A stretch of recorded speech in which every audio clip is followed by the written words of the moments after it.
Assalamualaikum warahmatullahi wabarakatuh. Yang terhormat kepada Ibu Dian selaku dosen pengampu mata kuliah Gizi PTN, kami kelompok 2 ahli jenjang akan mempresentasikan hasil diskusi kami mengenai intervensi suplementasi zat besi pada remaja putri dalam penanganan anemia zat besi. Kami beranggotakan 3 orang yang terdiri dari Yunike Sifafauziah dengan NIM 24048, Safira Indriani dengan NIM 24054, dan Khozainatul Ismi dengan NIM 24055. Berikut adalah hal yang akan kami bahas. Pendahuluan. Artikel 1. Anemia merupakan penyebab masalah utama kesehatan pada remaja di negara-negara berpenghasilan rendah dan menengah. Kondisi ini berdampak pada kesehatan jangka panjang, menyebabkan gangguan kognitif dan penurunan kinerja akademis. Remaja yang mencakup 23% dari populasi dunia selama ini kurang mendapat perhatian dalam kebijakan kesehatan, khususnya dalam bidang gizi. Penelitian ini berfokus untuk mengatasi anemia defisiensi besi melalui suplementasi berbasis sekolah bagi remaja di Burkina Faso. Artikel 2. Anemia defisiensi zat besi masih menjadi masalah nutrisi utama di banyak bagian dunia, terutama di negara-negara berkembang. Kondisi ini seringkali disertai dengan infeksi dan peradangan subklinis atau SCI yang dapat mempengaruhi efektivitas suplementasi zat besi. Studi ini dilakukan di wilayah Ayeyarwa di Myanmar untuk memahami bagaimana SCI mempengaruhi penyerapan zat besi pada remaja putri sekolah yang anemia. Artikel 3. Penyebab anemia seringkali berhubungan dengan kekurangan nutrisi, terutama zat besi dan asam folat, yang penting untuk mengatasi kebutuhan fisiologis wanita, terutama pada usia reproduksi. Pada remaja perempuan, anemia dapat berdampak pada performa fisik dan kognitif, serta meningkatkan risiko komplikasi kehamilan di masa depan. Mengingat pentingnya menjaga kadar zat besi dan asam folat yang memadai, suplementasi zat besi dan asam folat mingguan atau weekly iron folic acid supplementation atau WIFAS dianggap penting untuk memutus rantai malnutrisi lintas generasi dan memberikan manfaat kesehatan jangka panjang bagi remaja perempuan. Purpose and aim. Purpose, Artikel 1. Tujuan utama penelitian ini adalah mengevaluasi efektivitas suplementasi berbasis sekolah dengan tablet zat besi folat atau IFA dan suplemen multimikronutrien atau MMS dalam mengurangi anemia pada remaja di Burkina Faso. Dengan menguji kedua intervensi ini, penelitian bertujuan untuk menentukan strategi yang paling efektif dalam menangani anemia serta memberi informasi bagi kebijakan nasional di Burkina Faso dan negara-negara berpenghasilan rendah dan menengah lainnya. Artikel 2. Penelitian ini bertujuan untuk mengidentifikasi pengaruh SCI terhadap efektivitas suplementasi zat besi pada remaja putri sekolah yang mengalami anemia di Myanmar. Dengan memeriksa peran SCI, studi ini diharapkan dapat membantu merancang strategi suplementasi yang lebih efektif untuk mengatasi anemia di daerah-daerah dengan prevalensi infeksi yang tinggi. Artikel 3. Studi ini bertujuan untuk mengevaluasi efek dari suplementasi zat besi dan asam folat mingguan berbasis komunitas pada kadar serum ferritin, folat, dan hemoglobin pada remaja perempuan di zona Wolaita dan Hadia, Ethiopia Selatan. Penelitian ini menguji hipotesis bahwa suplementasi zat besi dan asam folat mingguan akan meningkatkan kadar ferritin serum, folat, dan konsentrasi hemoglobin pada kelompok intervensi dibandingkan dengan kelompok kontrol yang tidak mendapatkan intervensi. Aim atau sasaran. Artikel 1.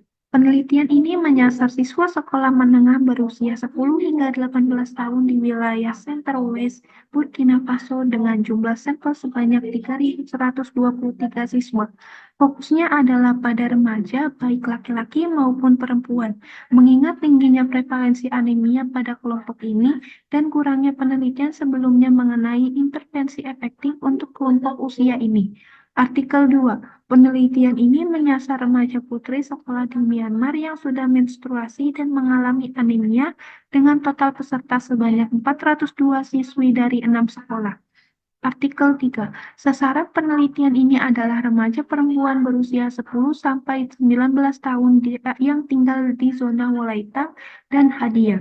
Sebanyak 226 remaja perempuan direkrut dan dibagi secara acak menjadi dua kelompok, yaitu kelompok intervensi yang menerima WIPAS dan kelompok kontrol yang tidak menerima intervensi. Tabel Picot.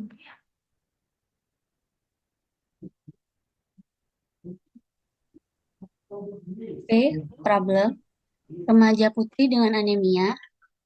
Intervention, pemberian suplementasi FD. Comparison, tanpa diberikan suplementasi FD. Outcomes, peningkatan kadar hemoglobin dan penurunan prevalensi anemia. Rumusan pertanyaan, apakah suplementasi FD efektif dalam meningkatkan kadar hemoglobin dan penurunan prevalensi anemia dibandingkan dengan remaja putri anemia yang tidak menerima suplementasi FD? Synthesis of evidence. Berikut 3 artikel dinilai menggunakan alat penilaian Johns Hopkins Nursing Evidence Best Practice. Outcomes and Measurement Plan. Artikel 1, Outcomes, meningkatkan pendidikan gizi dan kesehatan remaja, serta menurunkan prevalensi anemia pada remaja. Measurement Plan, pengukuran kadar hemoglobin dilakukan pada saat baseline, sebelum suplementasi dan di akhir setiap periode suplementasi menggunakan hemoglobinometer, HemoQ. Kadar hemoglobin diukur 4 kali selama penelitian, pada awal dan akhir setiap periode suplementasi, 10 minggu dan 16 minggu. Anemia diklasifikasikan berdasarkan ambang batas kadar Hb yang ditetapkan oleh WHO, yang membedakan antara kasus anemia ringan, sedang, dan berat. Analisis mempertimbangkan berbagai faktor seperti status anemia pada baseline, tingkat kepatuhan, status sosial ekonomi, dan jenis kelamin untuk mengevaluasi pengaruh terhadap prevalensi anemia dan perubahan kadar Hb. Artikel 2, Outcomes, perubahan kadar hemoglobin pada responden yang menerima berbagai jenis suplementasi zat besi dengan atau tanpa vitamin A, serta pengaruh dari subclinical inflammation terhadap efektivitas suplementasi zat besi pada remaja perempuan yang menderita anemia di Myanmar. Measurement Plan, kadar hemoglobin diukur 3 kali selama periode intervensi di awal, tengah, minggu ke-6, dan akhir, minggu ke-12.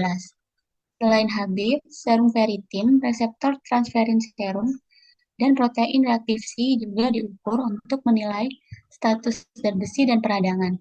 Subjek dikategorikan berdasarkan SCI yang didefinisikan oleh tingkat CRP atau AGP. Pengelompokan intervensi dibagi menjadi 4 kelompok. Yang pertama, kelompok IFA, zat besi dan asam folat, kelompok vitamin A, kelompok IFA dan vitamin A, dan kelompok kontrol atau placebo. Perubahan Hb dibandingkan antara kelompok intervensi menggunakan model linear umum. Selanjutnya, artikel 3, Outcomes, peningkatan konsentrasi Hb, serum ferritin dan folat, penurunan prevalensi defisiensi zat besi dan folat, serta perbaikan status gizi. Measurement Plan, kadar Hb diukur menggunakan HemoQ photometer dengan nilai Hb kurang dari 12 gram per desiliter dianggap sebagai anemia. Penyesuaian kadar Hb dilakukan berdasarkan berdasarkan ketinggian lokasi penelitian untuk menghindari bias akibat faktor geografis. Serum ferritin diukur menggunakan elektrochemiluminescence immunoassay untuk menilai simpanan zat besi. Dengan nilai kurang dari 15 mikrogram per liter dianggap sebagai kekurangan simpanan zat besi. Serum folat juga diuji. Dengan kurang dari 3 dianggap sebagai defisiensi folat. Prevalensi anemia dianalisis berdasarkan kadar Hb pada baseline dan akhir intervensi. Menggunakan perbandingan statistik antara kelompok intervensi dan kontrol, sesi pendidikan dilakukan secara berkala untuk meningkatkan pengetahuan tentang pentingnya suplementasi zat besi dan asam folat. Melibatkan diskusi kelompok, pamflet, dan demonstrasi terkait diet seimbang. Evaluasi pengetahuan dilakukan sebelum dan setelah sesi edukasi untuk menilai efektivitas intervensi pendidikan. Methods, Finding, and Implication for Practice. Methods, artikel 1, penelitian ini menggunakan uji coba acak berkelompok dari 3.123 siswa sekolah menengah usia 10-18 tahun di Burkina Faso diberi suplemen mingguan IFA, MMS harian atau menerima pendidikan gizi standar sebagai kontrol. Suplementasi dilakukan bulan April 2021 sampai April 2022 selama 2 periode suplementasi 10 minggu kemudian 16 minggu yang dipisahkan oleh jeda 20 minggu tanpa suplementasi. AB dievaluasi 4 kali pada awal dan akhir setiap periode suplementasi. Anemia di kategori WHO sebagai tidak ada, ringan, sedang, atau berat. Asosiasi antara kelompok perlakuan dan anemia atau hemoglobin kontinu dinilai menggunakan model linier umum efek campuran multilevel dengan sekolah sebagai efek acak, mengendalikan Hb atau status anemia awal. Selanjutnya, artikel 2, penelitian ini menggunakan uji coba terkontrol secara acak berbasis komunitas. Kelompok intervensi menerima suplementasi IFA mingguan dan kelompok kontrol tidak menerima apa-apa. Tablet IFA diberikan setiap akhir pekan melalui kunjungan rumah. Survei awal dilakukan pada April sampai Mei diikuti oleh periode suplementasi 3 bulan Juni sampai dengan Agustus. Dan survei akhir pada bulan September 2019. Ukuran sampel dihitung menggunakan G-Power 3.0 yaitu sampel total 226, pengukuran antropometri seperti tinggi badan, berat badan menggunakan timbangan digital yang telah dikalibrasi sebelumnya, dan lila diukur menggunakan pita standar pada awal dan akhir penelitian. IP data versi 4.4.2 digunakan untuk entry data dan SPSS versi 21 untuk dianalisis. Metode untuk artikel ketiga, yaitu penelitian ini menggunakan uji coba terkontrol acak, double blind, dan placebo.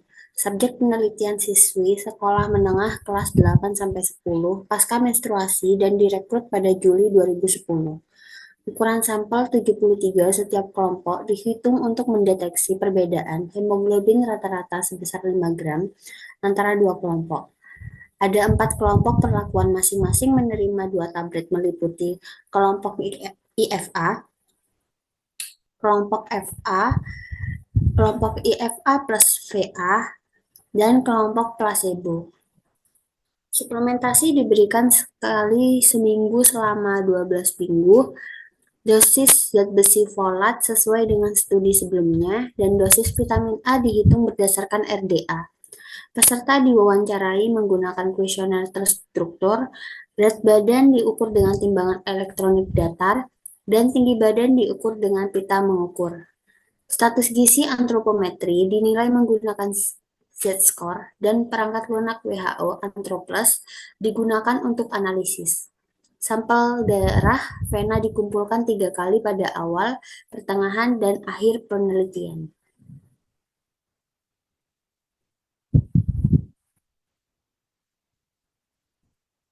Findings pada artikel pertama, suplementasi IFA terkait dengan peningkatan signifikan kadar hemoglobin dibandingkan dengan kelompok kontrol. Suplementasi MMS menunjukkan tren serupa tetapi tanpa hasil yang signifikan secara statistik. Respon terhadap IFA dan MMS lebih kuat pada remaja laki-laki dibandingkan perempuan. Tingkat kepatuhan dan gangguan sekolah, misalnya libur sekolah, mempengaruhi hasil penelitian. Tingkat kepatuhan sedikit lebih tinggi pada kelompok IFA dibandingkan kelompok MMS. Faktor seperti infeksi, peradangan, dan kualitas diet dapat membatasi efektivitas suplemen zat besi.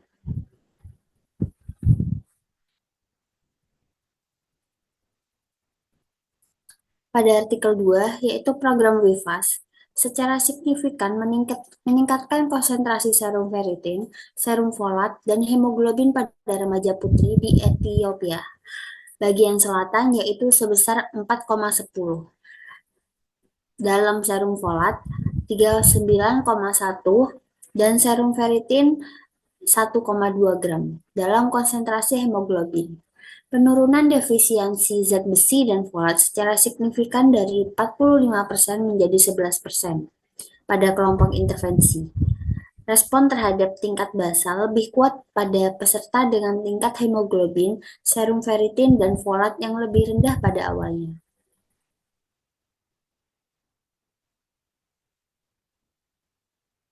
Findings pada artikel ketiga, yaitu SCI secara signifikan menghambat efektivitas suplemen zat besi, mengurangi peningkatan hemoglobin, ferritin serum, dan cadangan zat besi tubuh pada remaja putri. Suplementasi dengan vitamin A bersama zat besi menunjukkan hasil yang lebih baik untuk kadar Hb dan reseptor transferin serum, terutama pada subjek dengan SCI, kemungkinan karena peran imunomodulator vitamin A. Pada subjek tanpa SCI, zat besi dan folat sendiri sudah efektif. Pada kondisi dengan SCI, penambahan vitamin A pada suplementasi meningkatkan kadar Hb dan status zat besi. Prevalensi SCI yang rendah pada partisipan mengindikasi pentingnya mempertimbangkan inflamasi subklinis dalam perencanaan intervensi suplementasi di daerah dengan resiko infeksi yang lebih tinggi.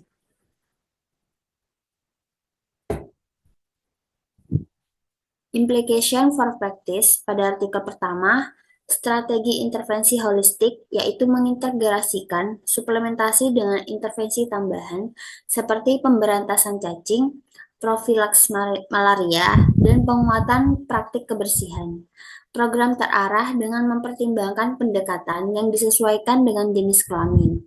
Periode suplementasi lebih lama seperti memperpanjang durasi suplementasi dan memastikan pengiriman berkelanjutan termasuk saat libur sekolah dapat meningkatkan manfaat jangka panjang. Kebijakan gizi komprehensif yang menangani defisiensi ganda secara bersamaan.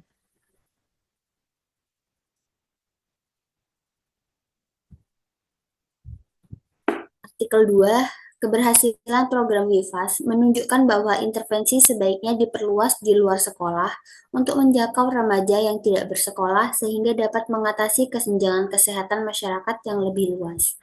Program WIFAS dapat menjadi langkah pencegahan untuk meningkatkan status zat besi dan folat pada remaja putri.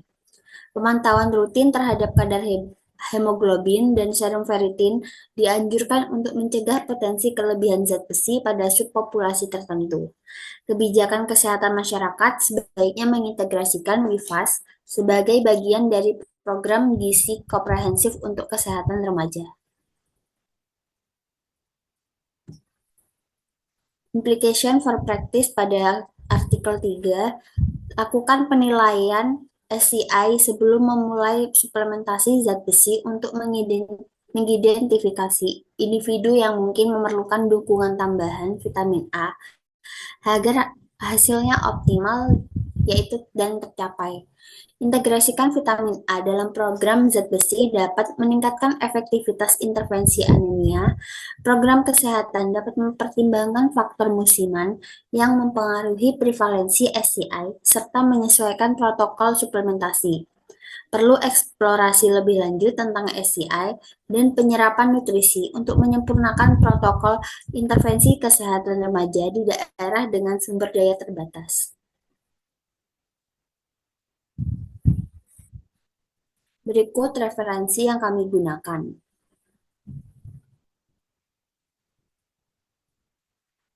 Cukup sekian presentasi dari kami. Apabila ada pertanyaan, silakan tuliskan di kolom komentar.